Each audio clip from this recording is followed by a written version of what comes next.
With me today is former MP Neil Hamilton. Neil took Mohammed Al-Fayed to court for libel in November 1999, but on the 21st of December he lost when a jury of 11 found against him. He also lost a subsequent appeal in December 2000, and in May 2001, unable to pay his legal fees and costs of some £3 million, he was declared bankrupt. He was discharged from bankruptcy in 2004. Neil, thanks for joining us. Pleasure to be here. When you were filing for bankruptcy, what was the hardest thing to endure? Was it the financial impact, or was it the media attention you received? Well, it's difficult for me to answer that question because my experience was a highly unusual one. Right. If you go into a major libel action, you know that the taximeter is running right from the start. Yes. And the old joke about lawyers is that a lawyer is a clever chap who rescues your estate from your enemy and then keeps it for himself. Right. And if you lose, then the figures are in telephone numbers, as you say, £3 million. But I'd been in that situation before, and I knew, I went into it with my eyes open, if I lost, I was going to be bankrupt. Nearly 20 years before, I'd fought a big libel action against the BBC. And that went on for 3 years, and my own costs then were £250,000, which I didn't have. And if I'd lost against the BBC, I would have been bankrupt in the 1980s. So it's a calculated risk going into court, and you know that if you lose, it could be curtains. So I wasn't surprised at the outcome, knowing that I'd lost the case. Obviously, I knew that was the corollary of it. As far as the media impact is concerned, although the headlines were appalling immediately after the case, we live in the media spotlight. Right. I've spent many, many years in a blaze of publicity, and that was a massive conflagration. So it was simply a difference of kind rather than something which I hadn't expected to happen. And to be frank, we have converted what was a massive liability into an asset by using the tools which the media presented us with. Right. And so we have become part of the media. So my experience would be very different from many other people who found themselves in similar situations. What have you learned from your experience? Don't go bankrupt again, I suppose. Right, simple answer.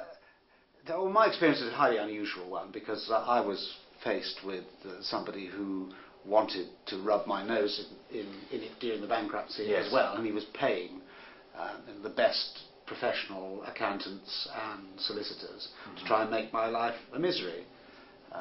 So I turned myself into the bankrupt from hell as far as they were concerned. Right. Gave them a taste of their own medicine. Because I was a highly unusual bankrupt, because I actually used to run the insolvency service when I was a government minister. Ah, right. So I think I have that unique distinction of having been on both sides of the table. Yes.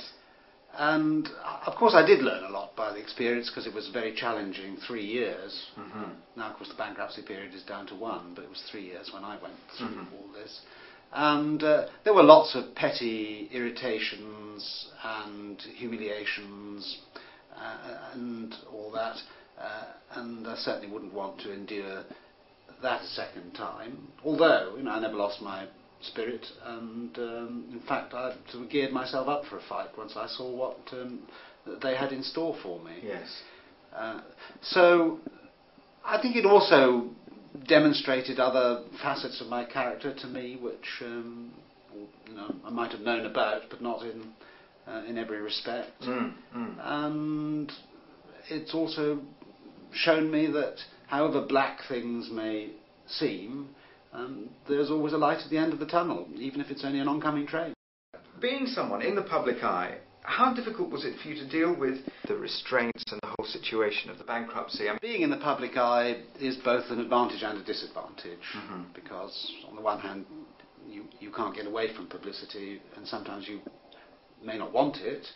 For example, if you're trying to get a business going, or if you want to get a job, it may be that all the publicity which attaches to your name, because fundamentally it's negative, it gets in the way. Yes. On the other hand, because we made a business out of publicity and self-publicity at that, That's the flip side of the coin, so that's an advantage. What were the contributing factors to your debt?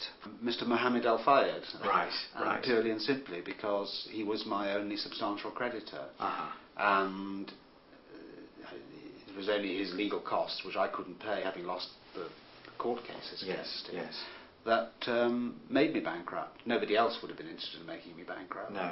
And in fact, he was prepared to pay for the privilege, because on top of the money which I owed him, he had to pay top accountants and solicitors to administer my bankruptcy, and so it ended up costing him another £60,000 on top, right. which of course peanuts to him. Yes. He thought, because it was a grudge match between me and him, for him it was fun to try and make my life a misery. When did you first realise that your debt was a big problem? Well, I knew that if I embarked upon legal action, that the costs were going to run into millions. Yes. And I didn't have millions, so the inevitable consequence of losing would be bankruptcy. So, yes. That's accepted right from the start.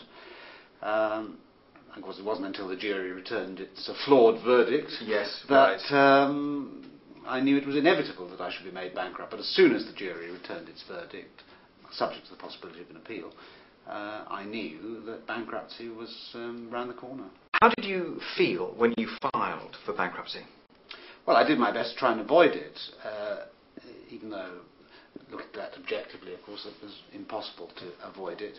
But I tried every legal stratagem in the book. Mm-hmm. Of course, being a lawyer helped in that respect. And I hated the appearance in the county court, before the county court judge, where I was adjudicated formally as a bankrupt. In some ways, that was the worst period of the whole thing. Right. And they always say it's the darkest point before the dawn. Right. And things began to look up from there, I suppose. Did it affect your career? Well, I've had several careers in the course of my life. I've been a lawyer, a politician. Now we're in the grand old business of cheering the country up in show business. Yes. So it's payback time, and for all the misery that I visited upon people in all those years in politics. But bankruptcy has been totally irrelevant in a way, given the nature of the life that we now lead and the business that we're in. It would be fatal in all sorts of walks of life. And if I wanted a mainstream conventional existence, if I wanted a job, which thank God I've never had the necessity of stooping to, then it would perhaps make it very difficult, because some people still look upon bankruptcy as a stigma. I think much less so than in the past, because people are realistic about the causes of bankruptcy, and so long as there's no sort of moral turpitude involved, you can just put it down to bad luck. So I don't think it actually made any difference, to be frank. And even during the bankruptcy itself, we got on with our lives and doing what you'd always done, building our career up further, and looking forward to the future. Finally, what advice would you offer to anybody who is facing bankruptcy? Well, you've got to face reality first of all, and I suppose for me, in a sense, it wasn't so much the bankruptcy which was the catalyst of change. It was losing my seat in 1997. That was 4 years before I became bankrupt. Because overnight I lost my income, my career, and because of all the appalling allegations which were being thrown at me, I was effectively unemployable at that time. These did present themselves, arising out of the circumstances in which I found myself. Because we had a lot of publicity, bad publicity, arising out of losing my seat. But nevertheless, we were able to, from small beginnings, build on how to use that publicity and create a whole new career for ourselves. And I think everybody in different ways will find these circumstances. That's what you've got to look for. Look for the silver lining, in the words of the old song. But also, I would say, don't look back either. Look forward. If I had looked back, like so many of my ex-colleagues who, once they've lost their seats, find that the whole purpose of their lives has disappeared, and mooch around the House of Commons to no purpose, getting in everybody's way. Right. I mean, that's a negative thing which is going to stop you making something of the rest of your life. Yes. So I think you have, as I did, I drew a line under the past, Yes, and looked only to the future. So I think that's the second piece of advice that I'd give. Yes, so hold on to your optimism and look forward, be Yeah, forward thinking. Absolutely. Well, thank you. Thank you very much. Neil Hamilton, thanks for joining us. Thank you.